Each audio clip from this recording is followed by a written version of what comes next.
Alors, shalom, pasteur, shalom à tous nos auditeurs. Toutes mes excuses pour mon indisponibilité, parce que ce soir, nous n'allons pas pouvoir avoir un très long message, mais nous allons néanmoins continuer dans cette série très importante concernant un couple pour le ciel. Précieux auditeurs, sans tarder, nous allons avoir un court moment de prière et ensuite nous allons avancer dans ce message très important pour l'Église à cette heure. Puissant Père Seigneur, je te bénis et je te rends grâce et je te remercie pour cette opportunité que tu nous accordes une fois de plus afin que nous puissions parler de ta parole, afin que nous puissions discuter des choses qui concernent ton royaume et l'éternité des précieuses âmes que tu as créées. Éternel mon Dieu, plusieurs couples ou plusieurs personnes qui aspirent à se marier sont maintenant dans l'attente de ton conseil et de ta direction. Et c'est pourquoi j'implore ta grâce et ta faveur, afin que ce soit encore tu puisses nous parler, tu puisses nous éclairer, tu puisses nous diriger, pour que nos vies puissent être conformes à ta volonté, que nos couples puissent glorifier ton nom, afin que ce jour-là, lorsque le Messie viendra, nous ne manquions pas d'entrer dans ton précieux royaume. C'est dans le puissant nom de Jésus que je te prie ce soir. Amen. Alléluia.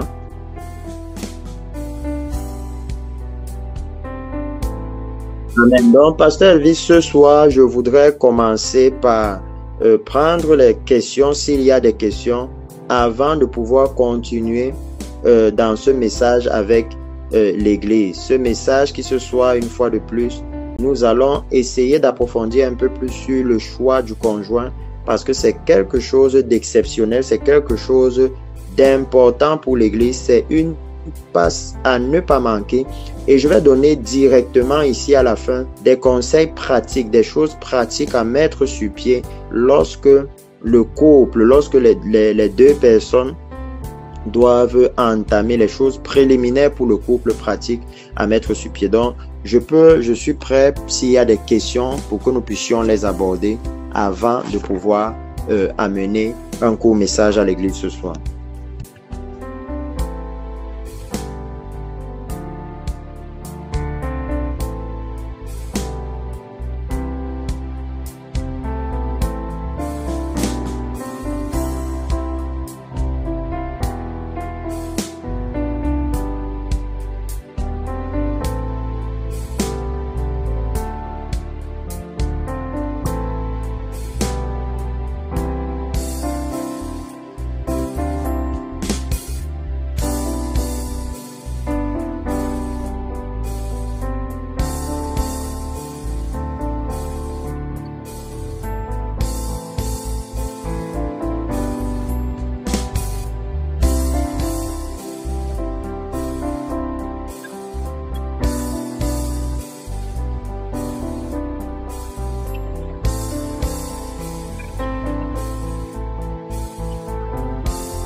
Alléluia. C'est très important, premièrement, de savoir que la Bible ne stipule pas d'âge pour se marier. La Bible ne précise pas que voilà à quel âge quelqu'un peut ou quelqu'un ne peut pas se marier. Mais nous savons, précieux auditeurs, que le meilleur moment pour l'homme pour pouvoir aspirer à se marier, si nous nous basons par exemple sur le livre de Genèse, vous allez voir qu'à ce moment-là, Adam avait reçu du Seigneur la capacité, on peut littéralement dire, de se prendre en charge. Ça veut dire que je conseillerais généralement à ceux qui aspirent à se marier, premièrement d'être dans une position où ils peuvent se prendre en charge. Se prendre en charge, ça veut dire quoi? C'est premièrement spirituellement, ça veut dire avoir donné une direction spirituelle à sa vie. À cet effet, si nous regardons dans les Écritures que nous avons pris la dernière fois, le livre de Genèse, nous allons voir que lorsque le Seigneur a vu et qu'il a dit « Il n'est pas bon que l'homme soit seul », l'homme était déjà dans une condition où le Seigneur avait disposé toutes les choses pour qu'il soit autonome, pour qu'il n'ait pas à dépendre de l'environnement autour de lui, mais qu'il soit autonome. Et je veux dire que cette autonomie est premièrement spirituelle. Ça veut dire que nous devons être des personnes avec une certaine maturité spirituelle et même physique. Un enfant dépend encore complètement de ses parents n'aurait pas automatiquement un mariage où il sera libre de ses décisions. Donc, ça demande une certaine autonomie spirituelle et même physique pour pouvoir s'engager dans un mariage. Pour ce qui est d'aspirer, simplement aspirer, nous savons que à tout âge, même les jeunes aujourd'hui aspirent à se marier, mais le moment où il faut s'engager, lorsque nous nous basons sur les Saintes Écritures, nous avons besoin d'un minimum d'autonomie spirituelle, physique. Nous avons besoin, ce sont des conseils qui devaient même arriver dans la suite, d'une vision spirituelle claire, en l'occurrence, premièrement, celle de la glorieuse venue du Messie. Nous avons besoin d'avoir personnellement une certaine stabilité dans ce que nous voulons faire, parce que c'est au vu aussi de tout ça que nous saurons si la personne en face de nous sera compatible, sera réellement une aide. C'est lorsque nous-mêmes nous avons une direction. Maintenant, pour ce qui concerne l'âge final, à partir de quel âge on ne doit plus aspirer, on ne peut plus penser se marier, il n'y a pas donc plus d'âge. Il n'y a pas donc plus d'âge tant que nous avons la force, la capacité d'être dans un couple, d'être dans un mariage. Alors, le Seigneur n'a pas mis de barrière à cela.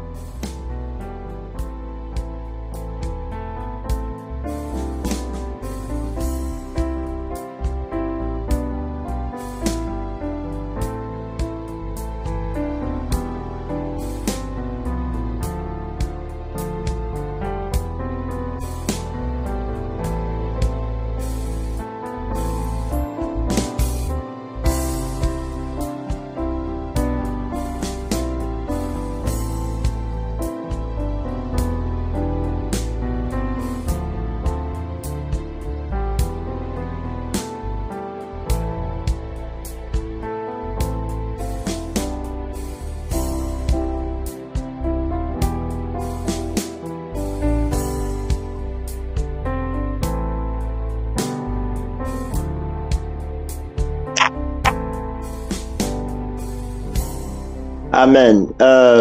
Maintenant, demander ce que j'en pense, ce serait, je crains, donner mon avis sur la parole de Dieu et je n'ai pas grand avis à donner. Paul est en train de nous dire que c'est simple pour nous, si nous sommes engagés avec une femme, de nous marier si nous avons le désir dans notre cœur d'être avec elle, que de brûler, que ce soit dans la chair, que ce soit à cause de ses désirs, que même de brûler en allant en enfer, en allant dans l'immoralité sexuelle.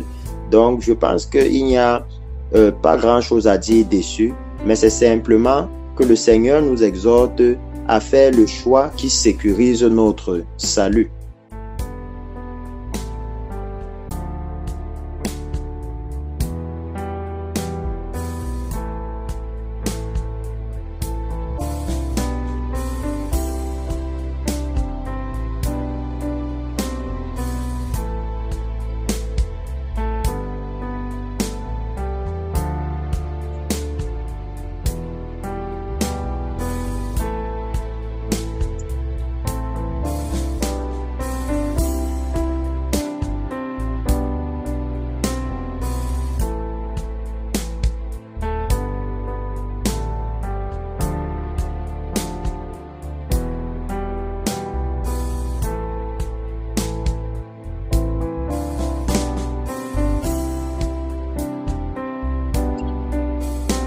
Voilà, effectivement, et c'est très important de voir cela parce que, Pasteur Elvis, lorsque quelqu'un construit une maison et, par exemple, qu'il a reçu la maquette de son ingénieur ou de son architecte et que la maison est jolie, il a très vite le désir d'aller dans cette maison, n'est-ce pas, de vivre dans cette maison. Mais est-ce que pour cela, il ne va pas prendre le temps de construire la fondation? Est-ce que pour cela, il ne va pas prendre le temps de bâtir la maison parce qu'il est pressé d'entrer? Moi, on sait que s'il ne prend pas le temps de la bâtir, alors la maison va lui tomber dessus. C'est pourquoi la Bible nous parle aussi d'avoir la maîtrise de soi. La maîtrise de soi est très importante. Deuxièmement, et le point le plus important concernant la question de cet auditeur, c'est que lorsque vous regardez de quoi Paul ne parle pas de quelqu'un qui est en train d'aller chercher à se marier, mais il parle de quelqu'un qui est déjà fiancé, de quelqu'un qui est déjà engagé dans une relation. Ça veut dire quelqu'un qui a déjà fait le choix basé sur les critères du Seigneur et qui maintenant est en train de réfléchir à est-ce que je vais le faire ou est-ce que c'est mieux pour moi de rester sans me marier. Ça veut dire que la question du choix est déjà passée. Amen, amen. Alléluia. La question Amen, du amen. choix est déjà passée parce que c'est très nécessaire. Nous avons pris l'exemple la dernière fois d'une maison. Et en restant dans l'exemple d'une maison, c'est à nous de nous poser les questions importantes. Est-ce que je choisis d'être dans un couple qui va me rendre malheureux toute ma vie et qui peut même éventuellement me conduire en enfer? Nous en avons beaucoup de cas de couple qui sont dans cette situation, surtout lorsqu'on prend en compte que Dieu hait le divorce. Donc, le couple, ce n'est pas une affaire dans laquelle on va s'engager en se disant « Ok, si ça ne marche pas demain, je vais changer comme une paire de chaussures. » Non. C'est la raison pour laquelle le chrétien qui va s'engager dans cette voie doit prendre toutes les mesures possibles afin de ne pas se tromper, afin de ne pas s'égarer à cause de la gravité et de l'impact que son choix pourrait avoir sur son salut. Alléluia, alléluia, gloire à Dieu. Merci beaucoup, président archevêque. Je vais directement rebondir sur la prochaine question. Ici, l'auditeur, je vais carrément lire la question. L'auditeur dit, que faire si c'est dans le mariage qu'on découvre qu'on a fait le mauvais choix, c'est-à-dire qu'on n'a pas assez creusé? Voilà, c'est ça la question de l'auditeur. Alléluia. Effectivement, si nous découvrons dans le mariage que nous n'avons pas assez creusé et que nous sommes allés nous marier devant le Seigneur, alors comme je disais, il n'y a pas de moyen de faire demi-tour. La Bible nous dit clairement que maintenant que nous sommes mariés jusqu'à ce que l'un des conjoints meure. Souvenons-nous, le mariage est censé être béni jusqu'à ce que nous mourons ou jusqu'à ce que le Seigneur revienne. Il n'y a pas la partie où on dit jusqu'à ce qu'on se sépare. Donc si nous réalisons par la suite que nous avons fait de mauvais choix, alors nous devons simplement respecter l'engagement sacré que nous avons pris devant Dieu. Alléluia, gloire à Dieu, alléluia, amen. Amen, merci beaucoup, archevêque. Et je vais lire également la question qui suit, parce qu'on a vraiment ressenti que les gens ont été touchés par l'introduction de la semaine passée. Et je prends cette question qui dit, quelle est la place du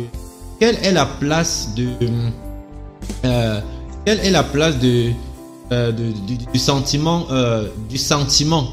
dans le choix du conjoint, ou bien quelle est la place de l'attraction physique dans le choix du conjoint? Amen. Alléluia. C'est très important et je veux déjà rassurer cet auditeur que nous allons prendre le temps de parler de tout ça. Peut-être même que nous irons à plus que le mois de novembre à cause de la sensibilité et de l'importance du sujet. Amen, les sentiments ont une place très importante dans le couple parce qu'il est évident que vous ne pouvez pas vivre avec quelqu'un pour qui vous n'avez aucune attraction, pour qui vous n'avez aucun intérêt, que ce soit physique ou dans tout autre sens. C'est impossible pour vous de vivre avec quelqu'un comme ça chaque jour. Et maintenant, la bonne chose que nous avons avec la parole de Dieu, c'est que voilà ce que le Seigneur nous dit.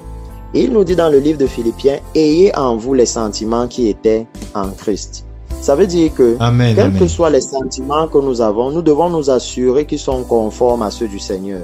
Par exemple, le Seigneur aime la justice, il aime la droiture, il aime la sainteté et il n'aime pas le péché. Nous devons nous assurer que nos sentiments sont conformes à ceux-là. En fait, ces sentiments-là, qui sont conformes à ceux de Christ, deviennent même une plateforme qui va nous aider à discerner le bon conjoint. D'avoir les sentiments comme ceux du Seigneur vont nous aider à discerner. Parce que souvenez-vous que nous avons dit que le mariage, c'est une grande image de Christ et de l'Église. Et nous savons quel est le type d'Église que Christ vient chercher. Ça veut dire que si nous avons les bons sentiments, si nos sentiments ont été purifiés par la parole de Dieu, l'amour par exemple c'est bien, mais l'amour de ce qui est juste et saint devant Dieu. C'est ça l'amour selon Dieu, l'amour qui vient de Dieu. Et lorsque nos sentiments sont maintenant conformes à ce que la parole de Dieu nous demande, alors certainement nous sommes mieux aiguisés, nous pouvons faire un meilleur choix. Je veux rassurer nos auditeurs que le Seigneur est très conscient que nous avons des sentiments. Il nous a créés avec les sentiments. C'est pourquoi il ne nous demande pas de faire mourir nos sentiments, mais il nous demande de faire mourir en nous les membres qui sont charnels. Il nous demande de faire mourir les sentiments qui sont guidés par la chair et de laisser à la vie les sentiments qui sont guidés par l'Esprit du Seigneur. Donc effectivement, les sentiments ont une grande place dans le choix du conjoint. Sachez, précieux auditeurs, que même lorsque vous vous dites, ok, nous avons, comme je disais la dernière fois, nous sommes dans le même jardin, ça veut dire nous sommes sous la même instruction, sous le même message, la même parole, nous sommes en train d'aller dans la même direction. Vous trouverez, j'ai envie de dire comme Adam, peut-être plusieurs sœurs qui vont dans la même direction, mais il n'est pas dit que toutes vous plairont ou toutes correspondront aux autres caractéristiques que vous aurez, qui vous seront propres, mais qui ne seront pas le péché. Ça veut dire quoi? Dans une église, on va naturellement supposer que toutes les sœurs sont en train d'aller dans le royaume de Dieu, dans une église. Mais peut-être que parmi elles, il y a une qui est plus dynamique, il y a une qui est plus ceci ou cela, qui n'est pas le péché. Je veux entrer vraiment dans ces détails à cause de la confusion dans l'église du fait que les couples chrétiens en particulier aujourd'hui sont un grand frein, une grande restriction à ce que ceux qui sont dehors reçoivent le Seigneur. Même des couples de serviteurs de Dieu, lorsqu'on voit comment ils se donnent en spectacle, lorsqu'on voit les scandales qu'ils créent, aujourd'hui, il y a besoin de refonder ces choses et le Seigneur compte certainement sur cette église, l'église de cette heure, pour pouvoir corriger ce qui a été fait au nom précieux de Jésus. Alléluia, gloire à Dieu. En tout cas, merci beaucoup, précieux archevêque. Je vais directement chuter avec la dernière question où l'auditeur dit: nous devons être prudents dans le choix de notre conjoint, se rassurer qu'il ou elle est sur le même fondement, c'est-à-dire le fondement de la parole. Maintenant, si l'un des deux est sur le bon fondement, et est-ce que le Seigneur ne peut pas l'aider à ramener l'autre étant dans le mariage? En fait, c'est ça la question, archevêque. Alléluia. Si Amen. L'un des deux est sur le bon fondement, est-ce que le Seigneur ne peut pas aider l'autre à le ramener étant dans le mariage? Effectivement, le Seigneur peut l'aider à le ramener étant dans le mariage. Mais n'oublions pas ceci, c'est que la parole de Dieu déclare que nous ne pourrons pas épouser les femmes étrangères. Les femmes étrangères, ce sont simplement les femmes qui sont effectivement sur un fondement différent. Vous savez que la Bible nous dit que nous sommes des sacrificateurs. Et par exemple, lorsque nous prenons le livre de Lévitique, chapitre 21, verset 7, voilà ce que la Bible nous dit. Il dit, Lévitique, chapitre 21, verset, je vais me lire à partir du verset 5, « Les sacrificateurs ne feront point de place chauve sur leur tête, ils ne se raseront point les coins de leur barbe, ils ne feront point d'incision dans leur chair, ils seront saints pour leur Dieu. » Si je vais au verset 7, il dit, « Ils ne prendront point une femme prostituée ou déshonorée, ils ne prendront point une femme répudiée par son mari, car ils sont saints. » Si vous allez même un peu plus bas, vous verrez le Seigneur continuer d'en parler. Et vous savez comment dans sa parole, le Seigneur met l'accent. Il met l'accent sur le fait que ceux de son peuple ne peuvent pas épouser les femmes étrangères. Ça veut dire qu'ils ne peuvent pas épouser les femmes qui ne sont pas sur le même fondement. Parce que ce fondement dont nous parlons, comme l'auditeur l'a si bien dit, c'est le fondement de la parole de Dieu. C'est l'Église qui est en train de se préparer pour le royaume de Dieu. Lorsque nous sommes en train de bâtir une maison, reprenons l'exemple de la maison. Le type de matériel que nous prenons pour bâtir cette maison, pour celui qui est le propriétaire de la maison, qui va vivre dans cette maison, il veut toujours que ce soit le meilleur matériel. Il ne va pas prendre le risque de prendre par exemple un fer qui ne va pas pouvoir supporter la maison, un fer dont on doute que ça va supporter la maison. Alors, pourquoi est-ce que pour nous, l'Église aujourd'hui, nous voudrions prendre le risque d'avoir un mariage qui peut nous égarer, alors que le conseil du Seigneur, le commandement du Seigneur est le mariage qui est censé sécuriser toutes choses. Alléluia. Parce qu'à partir de ce moment, vous encourez un risque. Comme vous avez dit, le Seigneur peut la ramener. Mais si elle ne revient pas, et que c'est plutôt elle qui vous entraîne. C'est comme dans le jardin où l'ennemi a dit à la femme, Dieu a-t-il dit vous ne mangerez pas? Et la femme a dit, sinon, de peur qu'il y a risque. Dieu, lui, il a une tolérance zéro au péché. Dieu ne veut pas qu'on prenne de risque avec le péché. Alléluia. Il ne veut pas qu'on prenne le risque avec le péché. Il aime nos âmes et il veut que nous vivions. C'est la raison pour laquelle il nous donne le conseil qui ferme directement la porte au péché. Lorsqu'il nous dit, ne le faites pas avec des femmes étrangères. Alléluia. Amen, amen, amen. Amen. En tout cas, merci beaucoup, précieux archevêque. Moi, je vais personnellement, sur la base de tout ce que vous avez déjà commencé à dire ce soir, il y a une question qui me monte personnellement à cœur. La question, c'est la suivante. La semaine passée, vous êtes attardé sur le fait que l'un des challenges du mariage dans les jours qui précèdent la glorieuse venue du Messie, c'est vraiment la séduction. La séduction qui va prendre de plus en plus d'ampleur. Maintenant, devant le piège de la séduction, qu'est-ce que nous devons vraiment faire pour ne pas nous tromper dans notre choix? Parce qu'aujourd'hui, même dans les églises, tout est devenu apparent. Tout est devenu apparent parce qu'une sœur ou un frère vous donnera l'apparence de quelqu'un de très pieux et de très spirituel. Et c'est quand vous l'aurez choisi que vous allez voir son véritable visage. Maintenant, qu'est-ce que nous pouvons faire vraiment face à ce challenge qu'est la séduction, qui peut justement être un grand piège, voilà, pour le choix du conjoint aujourd'hui.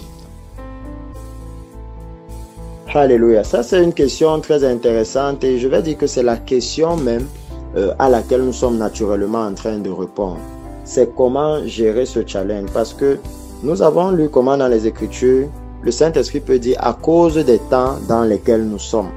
Effectivement, à cause des temps dans lesquels nous sommes, la seule façon de se garder de la séduction est celle qui a été dans le commencement, c'est de rester attaché à la parole de Dieu. C'est pourquoi tout à l'heure je disais, de tout faire pour conformer nos sentiments aux sentiments de Christ, ça veut dire à la parole de Dieu. Ça veut dire de nous discipliner afin de ne pas nous retrouver à aimer ce que Dieu n'aime pas. Amen, amen. De nous discipliner afin de ne pas nous retrouver à convoiter les choses que Dieu nous a interdites. Nous avons vu dans la Bible comment le Seigneur a dit que son peuple ne pouvait pas épouser les femmes étrangères. Et nous avons par exemple vu ce qui est arrivé au roi Salomon, qui a été emporté par l'amour. Donc c'est important pour l'Église à cette heure-ci de savoir que la meilleure façon de se garder de cette séduction-là, effectivement, c'est de garder la parole du Seigneur. C'est d'être, comme le Seigneur a dit, prudent. Prudent dans ses choix, prudent dans les décisions que nous prenons, dans les engagements, de discipliner même notre vie. Parce que les sentiments se créent. Donc nous devons discipliner notre vie. Nous devons laisser la parole de Dieu crucifier notre chair. Crucifier les passions et les désirs de notre chair afin de laisser les sentiments de Christ être manifestes dans notre vie. C'est la meilleure façon d'éviter la séduction. Alléluia, gloire à Dieu. Et précieux archevêque, je vais encore poser une dernière question définitivement avant qu'on ne sorte de là. Est-ce qu'on ne peut pas, après avoir écouté toutes les prérogatives qu'il faut pour faire un bon choix, est-ce que ça ne peut pas nous faire peur à nous les chrétiens de mariage en fait? Parce qu'il y a tellement de conditions finalement. Est-ce que ça ne peut pas créer en nous une sorte de peur du mariage? Est-ce que si les gens sont au courant de tout ça, ça ne peut pas créer en eux la peur de se marier? En rien, ça ne devrait créer la peur de se marier dans celui qui a pour priorité son salut. Amen. Ça ne peut pas créer en lui la peur parce qu'en réalité, les instructions du Seigneur viennent plutôt pour sécuriser notre futur couple. Ils ne viennent pas pour détruire, mais ils viennent plutôt pour bâtir. Ils viennent plutôt, ces instructions, elles ne viennent pas pour détruire, elles viennent pour bâtir. Elles viennent pour nous assurer le meilleur choix possible. Alléluia. Amen, amen. Donc, elles devraient plutôt nous encourager de savoir que nous n'allons pas trouver l'épouse parfaite en Christ, mais nous devons voir en elle ses caractéristiques. Nous devons voir cette épouse-là qui est repentante. parce qu'elle est en train de se préparer pour la venue du Messie, elle a la capacité de reconnaître ses fautes et de s'en détourner. Nous devons voir cette épouse-là qui est soumise à la parole de Dieu, ou cet homme-là qui est repentant, ou qui est soumis à la parole de Dieu. Parce que s'il n'est pas soumis à la parole de Dieu, alors demain, lorsque vous aurez un conflit ou une mésentente, comme ça peut arriver, comment est-ce que vous allez régler cela si vous n'avez pas une base commune de fonctionnement? Comment est-ce que vous allez pouvoir le faire? Donc la parole de Dieu, elle ne vient pas pour nous effrayer, mais elle vient plutôt en réalité pour nous encourager à bien faire les choses, pour nous rassurer dans ce dans quoi nous allons nous engager demain. Nous bénissons le Seigneur vraiment pour tes réponses qui vraiment amènent davantage d'éclairage sur ce thème, un couple. Prépare nous qui aspirons au mariage et qui viennent davantage édifier ceux qui sont déjà dans le mariage. Merci beaucoup archevêque pour ces réponses. Je vais vous laisser maintenant pour nous édifier sur ce que vous avez. Alléluia. À cause de ma position ici, je vais juste pouvoir partager avec l'Église et avec tous nos auditeurs ce soir pendant quelques minutes, disons peut-être une quinzaine de minutes. Et ce serait encore pour amener une avancée dans le choix, vous savez, le choix de notre futur couple, de notre futur partenaire. Le choix de notre futur partenaire. Nous avons vu la dernière fois comment le Seigneur nous a montré que le couple, selon ce que nous avons vu, est bâti. Il est bâti comme une maison que nous sommes en train de bâtir. Il demande une fondation et nous étions en train de voir que dans cette fondation, nous devons poser cette fondation ou ce fondement sur le roc. Nous avons pu voir que lorsque nous regardons dans le livre de Genèse, même Adam, lorsqu'il était dans le jardin, a littéralement rencontré Ève dans ce même jardin. Nous avons vu que les deux étaient conduits, avaient été formés et façonnés par le Seigneur. Ils étaient conduits par le Seigneur, ils étaient sous la même instruction.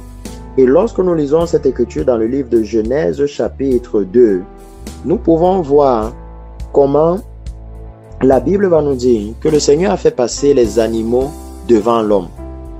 Et l'homme passe en regardant ces animaux, n'a pas trouvé une aide qui lui soit semblable. Nous avons vu cela la dernière fois, précieux auditeurs, mais que lorsque le Seigneur a amené la femme vers l'homme, alors l'homme l'a vue et il a dit dans Genèse chapitre 2 verset 22, « Voici cette fois celle qui est os de mes os et chair de ma chair.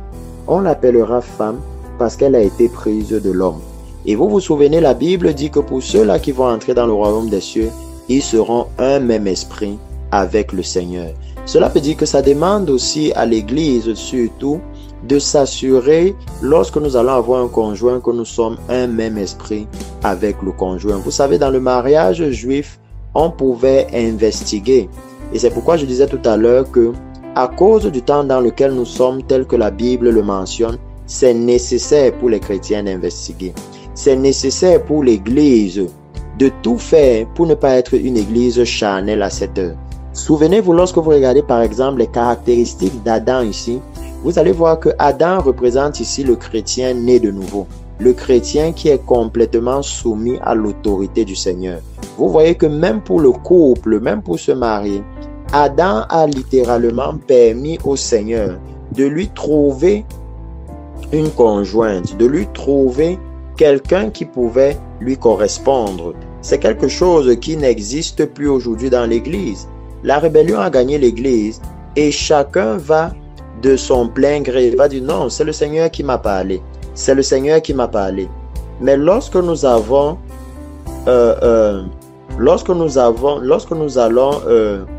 dans le fond et que nous regardons souvent la suite, nous réalisons que non, c'est uniquement sur la base des désirs de notre chair.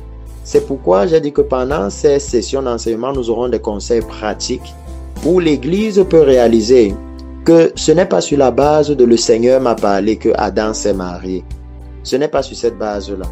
Dans la Bible, il n'y a eu que des prophètes qui, sur la base de ce que le Seigneur leur a dit, pouvaient dire « Ok, je vais faire ceci ». Et c'était un message pour le peuple. Parce qu'aujourd'hui, nous voyons une grande apostasie dans l'Église. Beaucoup de personnes se marient en disant « C'est le Seigneur qui m'a dit ». Et lorsqu'on regarde le témoignage du Seigneur, ça veut dire quel est le message pour le peuple. Alors on se rend compte que c'est complètement faux. C'est complètement à l'inverse du témoignage que le Seigneur demande maintenant à l'Église. Donc c'est nécessaire que nous puissions retourner dans ces bases, dans ces fondations. Que nous puissions aussi comprendre que Dieu voit et comprend les désirs de ceux qui marchent selon ses commandements. Il voit et comprend leurs besoins parce qu'il a dit « Il n'est pas bon que l'homme soit seul. Je lui ferai une aide semblable à lui. » Et vous pouvez voir que dans ce cas-ci, tel que nous avons parlé tout à l'heure pendant les questions, Adam est l'image de ce chrétien né de nouveau qui a déjà ou qui est censé avoir une certaine maturité parce que Dieu lui a déjà confié une charge. Dieu lui a déjà confié sa vision. Dieu lui a déjà confié quelque chose à faire qui était d'entretenir le jardin, de prendre soin du jardin. Et je veux profiter de cela pour parler particulièrement aux serviteurs de Dieu. Parce qu'aujourd'hui, nous voyons plusieurs couples de serviteurs de Dieu qui volent en éclats. Et le témoignage du Seigneur qui est bafoué. Parfois même des églises qui ont fermé à cause des bagarres entre l'homme et son épouse. Parfois, nous voyons des pasteurs qui sont allés et qui ont engagé avec des femmes, qui ont divorcé pour prendre d'autres femmes et ainsi de suite, même au niveau international. Pourtant, nous savons que Dieu est contre le divorce. Donc, à cette heure-ci, il est question pour nous, précieux frères et sœurs en Christ, de premièrement mettre en priorité notre salut. Il est question de nous laisser guider par notre salut. Et comme nous l'avons dit tout à l'heure, de laisser nos sentiments être façonnés par le salut et non par les plaisirs du monde, non par les plaisirs de la chair. Il est question pour nous de ne pas prendre le risque de mettre notre salut en péril pour un mariage qui ne durera finalement pas éternellement. Parce que quoi qu'il arrive, lorsque le Seigneur viendra, il n'y aura plus de mariage dans le royaume des cieux, mais nous serons comme des anges dans le ciel. Donc nous pouvons voir ici que Adam a littéralement pris le temps de creuser, d'observer, ce qui pour nous est aussi un moment d'épreuve, est un moment où nous devons observer la fidélité.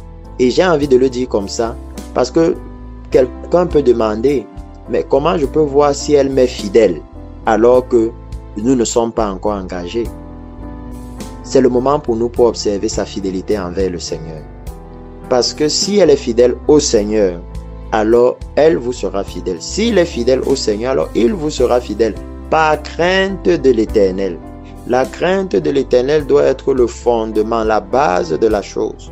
Souvenez-vous, la Bible dit dans le livre de Proverbes que c'est pas la sagesse qu'on bâtit une maison. Laissez-moi vous lire ce passage dans le livre de Proverbes pour que nous puissions encore voir ces fondamentaux que nous devons nous assurer d'avoir et que nous devons nous assurer que le futur conjoint vers lequel nous nous tournons a. Et vous allez réaliser que tout cela tourne toujours autour des mêmes prérequis.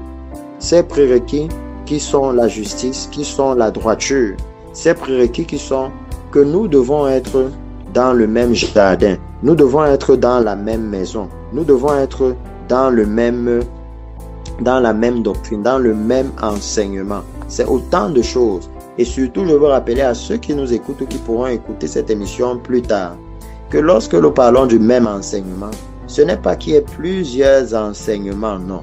C'est qu'il y a un seul enseignement, c'est que l'Église puisse se préparer pour la glorieuse venue du Messie, que l'Église puisse entrer dans le royaume éternel de Dieu. Il y a un seul message, une seule doctrine dans la Bible, c'est la repentance et la sanctification. Et lorsque vous regardez à cet enseignement, à cette doctrine, vous allez réaliser que cet enseignement devient le sel, alléluia, devient le sel qui préserve le mariage, comme lorsqu'on met le sel sur de la viande et qu'on le laisse au soleil, le sel empêche que cela pourrisse. Ça devient le sel qui préserve le mariage. Parce que vous allez voir à ce moment-là que lorsque vous mettez la crainte de l'Éternel dans le couple, dans le futur, dans le couple que vous allez bâtir, alors la crainte de l'Éternel va vous préserver de l'immoralité sexuelle. La crainte de l'Éternel va vous préserver de la convoitise. La crainte de l'Éternel va vous préserver de beaucoup de maux. Donc c'est pourquoi c'est important. C'est important pour l'Église en ce moment. Et lorsque je parle, je ne parle pas seulement d'analyser chez les autres, mais je parle des choses qui en réalité, même pour nous-mêmes, devraient nous aider à voir est-ce que nous sommes prêts à nous marier. De savoir est-ce que nous avons ce caractère qui va nous permettre de supporter même seulement la vie avec un conjoint. Cela demande une transformation qui vient du Seigneur, précieux peuple. Une transformation qui doit s'opérer dans notre vie afin que nous soyons capables de vivre de cette façon-là. Donc ce soir, je voulais juste amener ces petits conseils, juste parler de cette façon à l'église à cause du fait que je ne suis pas dans des conditions de pouvoir donner un enseignement, mais juste pour continuer d'interpeller les uns et les autres sur la nécessité du choix du conjoint, sur la nécessité de s'assurer que nous ne sommes pas en train d'aller dans la mauvaise direction. La nécessité pour nous de voir que ce que nous sommes en train de faire est conforme à la volonté de Dieu. Si vous lisez le livre de Proverbes, vous allez voir la Bible dire « La sagesse a bâti sa maison, elle a taillé 7 colonnes. » Que ce n'est pas la sagesse qu'on peut bâtir. Et la Bible nous dit même dans le livre de Proverbes, Proverbes chapitre 3 verset 19, ce n'est pas la sagesse que l'Éternel a fondé la terre, c'est pas l'intelligence qu'il a affermi les cieux. La crainte de l'Éternel est certainement ce qui pourra préserver l'Église. Et tout à l'heure, lorsqu'on parlait du choix, lorsque le pasteur Elvis, par exemple, demandait comment donc s'assurer de faire le bon choix. Si vous lisez le livre de Proverbes au chapitre 1, vous allez trouver ceci. Le livre de Proverbes au chapitre 1, et dans plusieurs endroits dans le livre de Proverbes, vous allez le voir. Vous allez voir le Saint-Esprit mettre l'Église en garde contre, par exemple, la femme adultère et autres. Dans le livre de Proverbes, vous écoutez le Seigneur qui va dire ceci. Le livre de Proverbes, chapitre 1, il dit ceci. Je vais lire à partir du verset 7. La crainte de l'Éternel est le commencement de la science. Les insensés méprisent la sagesse et l'instruction. Et plus tard, il dit, mon fils, au verset 10, mon fils, si des pécheurs veulent te séduire, ne te laisse pas gagner. S'ils disent, viens avec nous, dressons des embûches, versons du sang, tendons des pièges à celui qui repose en vain sur son innocence, engloutissons les tout vifs comme le séjour des morts, et tout entier comme ceux qui descendent dans la fosse. Nous trouverons toutes sortes de biens précieux, nous remplirons de butin nos maisons. Tu auras ta part avec nous, il n'y aura qu'une bourse pour nous tous, mon fils, ne te mets pas en chemin avec eux. Détourne-toi de leur sentier, car leurs pieds courent au mal. Ils ont hâte de répandre le sang, mais en vain jette-t-on le filet devant les yeux de tout ce qui a des ailes. Et eux, c'est contre leur propre sang. Alléluia. C'est contre leur propre sang, et c'est à leur âme qu'ils tendent des pièges. Ainsi arrive-t-il à tout homme avide de gain. La cupidité cause la perte de ceux qui s'y livrent. Et si vous continuez, vous allez voir, ici, la Bible commence à introduire la sagesse. La Bible commence à introduire la nécessité de la sagesse. Quand vous avancez, vous allez au chapitre 2. Vous lisez à partir du verset 10, vous allez voir le Seigneur dire, car la sagesse viendra dans ton cœur, la connaissance fera les délices de ton âme, la réflexion veillera sur toi, l'intelligence te gardera pour te délivrer de la voie du mal, de l'homme qui tient des discours pervers, et ça peut aussi être la femme qui tient des discours pervers. Si vous allez au verset 16, vous allez voir, il dit, pour te délivrer de la femme étrangère, de l'étrangère qui emploie des paroles doucereuses, qui abandonne l'ami de sa jeunesse et qui oublie l'alliance de son Dieu. Ça veut dire que vous voyez clairement dans la Bible que le Seigneur nous donne la capacité, il nous donne les voies et les moyens de nous préserver de la séduction à venir. Il nous dit que si nous gardons sa parole, si nous gardons son conseil, si nous voulons craindre l'Éternel, j'exhorte les uns et les autres à pouvoir lire ces paroles avec moi. Le livre de Proverbes chapitre 2. Alors il dit qu'à partir de ce moment-là, cette sagesse, cette prudence dans certaines Bibles nous gardera de la femme étrangère. Et vous voyez qu'il commence même à donner quelques caractéristiques. Elle emploie des paroles doucereuses. Alléluia. Ça veut dire que souvent dans l'église, les chrétiens arrivent et rapidement ils trouvent une femme dans l'église qui est d'accord avec tout, mais qui est peut-être juste là parce qu'elle veut se marier. Elle n'est pas intéressée par la crainte de l'Éternel. Elle veut juste se marier et à cause de cela, elle est prête à dire oui à tout ce que vous voulez. Elle est prête à vous suivre dans tous les débordements que vous faites. Et ici, il dit non. Que l'église, les chrétiens de cette heure, hommes comme femmes, s'il vous plaît, ne doivent pas se laisser engager dans ces voies. Parce qu'il dit, celui qui abandonne l'ami de sa jeunesse, elle abandonne l'ami de sa jeunesse et qui oublie l'alliance de son Dieu. Vous allez même voir plus tard, la Bible parler de celle qui a l'apparence d'une prostituée. La Bible vous dit même le type d'apparence. Ça veut dire qu'il y a des choses où la parole de Dieu vous dit c'est la crainte de Dieu qui va préserver l'église.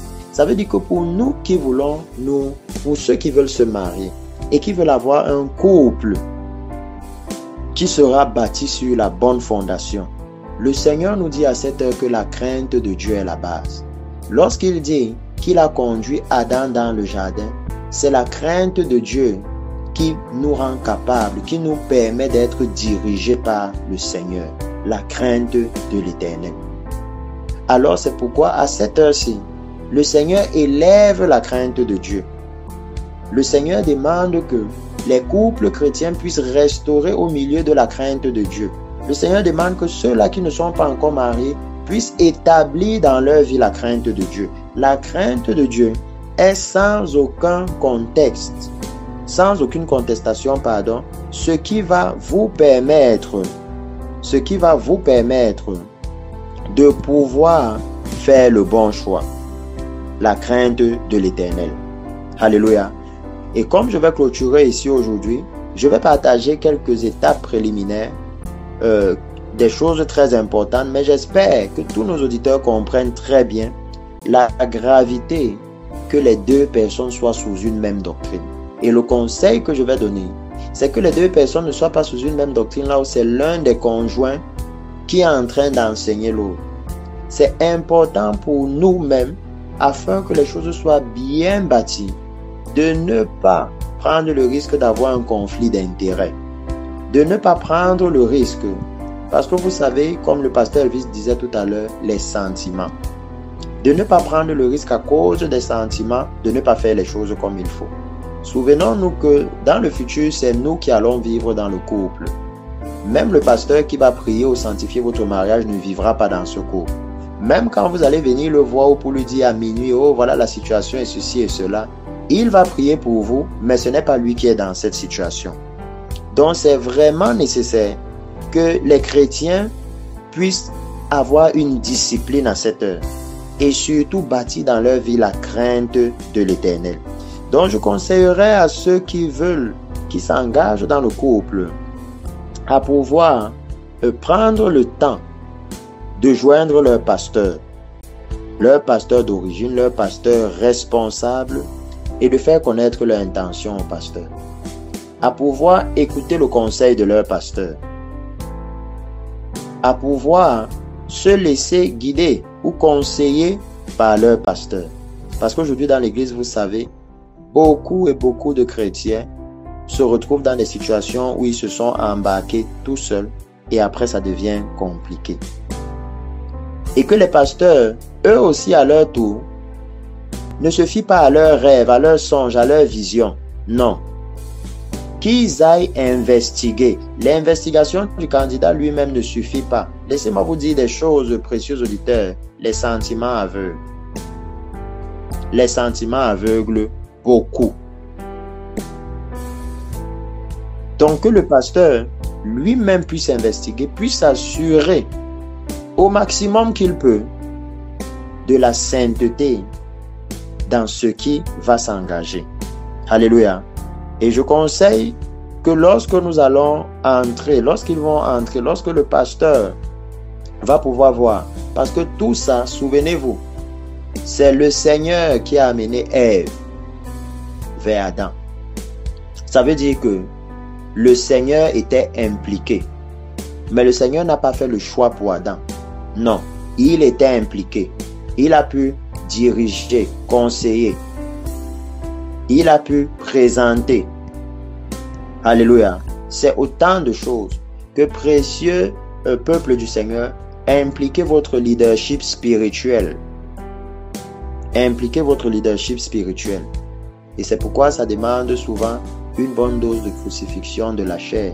Parce que parfois, ce que nos yeux nous montrent peuvent nous tromper. Prenez le temps dans la prière. Prenez le temps dans la prière afin que le Saint-Esprit puisse vous révéler à la lumière des Écritures et vous éclairer sur le choix que vous allez faire. Ne faites pas un choix à la va-vite. Ne faites pas du tout un choix à la va-vite. Et ça, c'est le conseil de base que je voulais donner aujourd'hui. À cause du temps, je ne pourrais pas avancer dans les autres choses que nous allons voir lors des prochaines sessions parce que nous allons avancer. Nous n'allons pas rester sur le choix du conjoint, mais nous allons pouvoir voir d'autres étapes telles que les fiançailles et tout le reste. Je vais continuer de dire à nos auditeurs de pouvoir envoyer leurs questions que nous allons nous allons traiter chaque fois avant de commencer l'enseignement. J'espère que la semaine prochaine, je serai dans une condition plus stable. Mais j'invite à cette heure-ci tout le peuple du Seigneur à ne pas commettre l'erreur de dire « Oh, Dieu m'a parlé, je m'en vais me marier ». J'invite les chrétiens à se détourner de ce type de mariage, même interdénominationnel. Non. Non. Mariez-vous en étant dans le même message, la même doctrine, les mêmes instructions. Comment est-ce que vous allez vous marier alors que de l'autre côté, on est en train de dire « Oh, s'habiller en apportant des habits indécents, c'est le péché. » Et de l'autre côté, on dit « Ce n'est pas le péché. » C'est une confusion dont l'Église, à cette heure-ci, devrait être consciente. S'il y a un grand conseil avec lequel nous devons partir ce soir, c'est mettons notre salut en priorité lorsque nous allons choisir le conjoint. Mettons notre salut en priorité et marchons dans la crainte de l'Éternel. Donc, merci beaucoup pour ce soir, Pasteur Elvis. Je voulais simplement pouvoir exhorter les uns et les autres dans le même sens de ce programme que nous avons continué parce que le temps est vraiment avancé et les couples chrétiens à cette heure ont certainement besoin d'une grande aide. S'il y a quelqu'un qui a écouté ce message ce soir et qui a réalisé que dans sa marche, dans son choix de conjoint, il n'a pas marché dans la crainte de l'Éternel. Il n'a pas fait les choix conduits par la parole de Dieu, qui même à ce moment peut traverser des situations à cause de cela. Il n'est pas tard, nous allons ensemble avoir un moment de repentance. S'il y a même quelqu'un qui a réalisé par ceci qu'il était en train de faire le mauvais choix, nous allons avoir un moment de repentance et le Seigneur est toujours capable de changer les choses. Même pour ceux qui sont déjà dans les couples, mettez votre confiance dans le Seigneur. Mais ce soir, vous avez appris que lorsque nous engageons devant le Seigneur, il n'y a pas l'option jusqu'à ce qu'on se sépare. Non, il n'y a pas cette option. D'où la gravité encore du couple, parce que Dieu est la répudiation. Alors, précieux auditeurs, nous allons ensemble faire cette prière. Précieux Seigneur Jésus, j'ai entendu ton conseil ce soir et je reconnais mes fautes. Je reconnais mon manque de discernement. Je reconnais ma précipitation. Et ce soir, je reconnais ma rébellion envers toi. Pardonne-moi tous mes péchés et lave-moi dans le sang précieux de Jésus. Seigneur, éclaire-moi dans la suite de ma marche et pourvois pour moi un partenaire ou une partenaire sainte afin que je puisse glorifier ton nom, même dans ton couple, et que je ne manque pas ton royaume éternel. C'est dans le puissant nom de Jésus que je t'ai prié ce soir. Amen. Alors je bénis tous les couples qui ont pu suivre ceci ce soir et qui sont même dans des situations compliquées. Je bénis ces couples afin que le Seigneur puisse les restaurer dans le puissant nom de Jésus.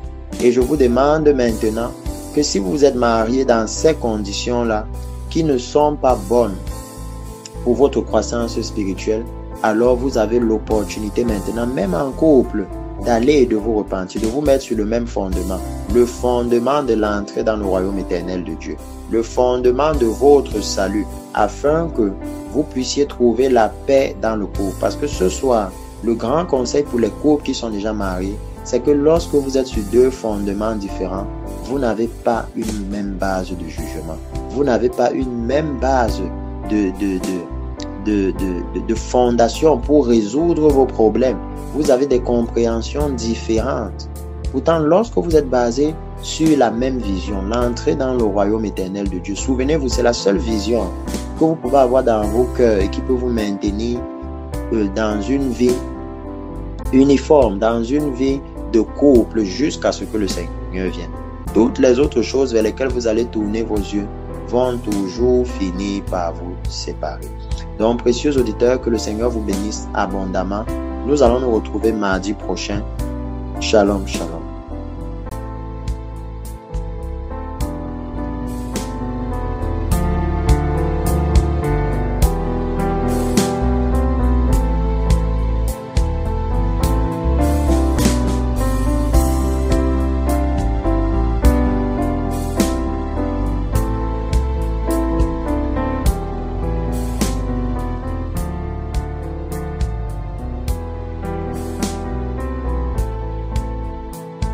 Alléluia, alléluia, gloire à Dieu.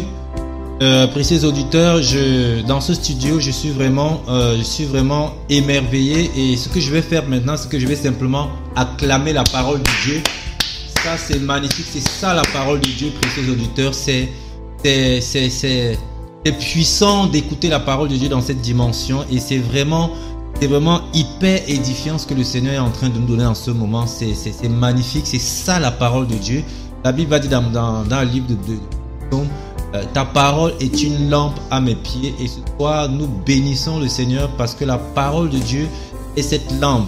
Le Seigneur est en train de donner cette lampe qui est en train de nous éclairer ce soir en ce qui concerne le choix du conjoint. Alléluia. Désormais, nous n'allons plus jeter à l'aveuglette et aller faire un mauvais choix. Nous avons compris aujourd'hui que nous devons mettre en priorité le salut, nous devons mettre en priorité notre salut, notre éternité dans le royaume éternel de notre Dieu. C'est ça qui doit être la base de la recherche de notre conjoint. Alléluia, gloire à Dieu. C'est très puissant ce qu'on a reçu encore ce soir.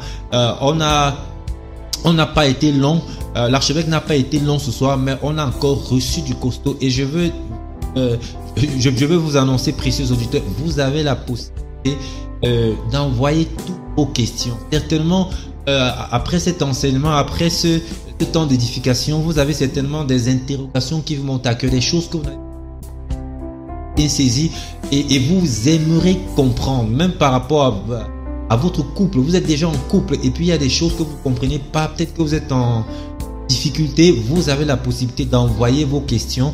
Je vous donne directement, je vous communique directement le numéro du standard. C'est le 696, c'est le numéro orange et c'est le numéro WhatsApp 96 04 07 53. Voilà. Donc vous envoyez vos questions par WhatsApp, de préférence au numéro du standard qui est le 696 04 07 53. Alléluia, gloire à Dieu. Je veux vraiment bénir le Seigneur pour ce soir et bénir même tous ces auditeurs qui ont été vraiment nombreux ce soir à suivre cette émission. Nous ne sommes que à la phase introductive de cet enseignement qui va mettre encore des semaines. Je vous rappelle déjà, l'enseignement passera comme ça tous les mardis soirs à partir de 20h. Et c'est un espace, c'est 2 heures d'espace que le Seigneur nous donne pour nous. Le mariage, le choix du conjoint, la préparation du mariage et tout ce qui a à voir avec le couple. Et ces auditeurs, ne manquez pas ces occasions, ne manquez pas ces événements, c'est-à-dire tous les mardis à partir de 20h, soyez connectés à la radio. Le Seigneur est en train de libérer quelque chose de puissant, quelque chose d'extraordinaire en ce moment. Donc nous bénissons le Seigneur, nous bénissons vraiment le Seigneur pour sa parole ce soir. Nous bénissons le Seigneur pour l'édification que nous avons reçu ce soir, pour l'encouragement que nous avons reçu, pour l'éclairage même que nous avons reçu. La crainte de l'Éternel doit être la base de toute chose. Elle doit être la base de notre couple, de notre recherche du conjoint, de la conjointe, ainsi de suite. C'est vraiment la crainte de l'Éternel. Nous devons nous fonder sur la crainte de l'Éternel. Et nous avons compris que la finalité, en fait,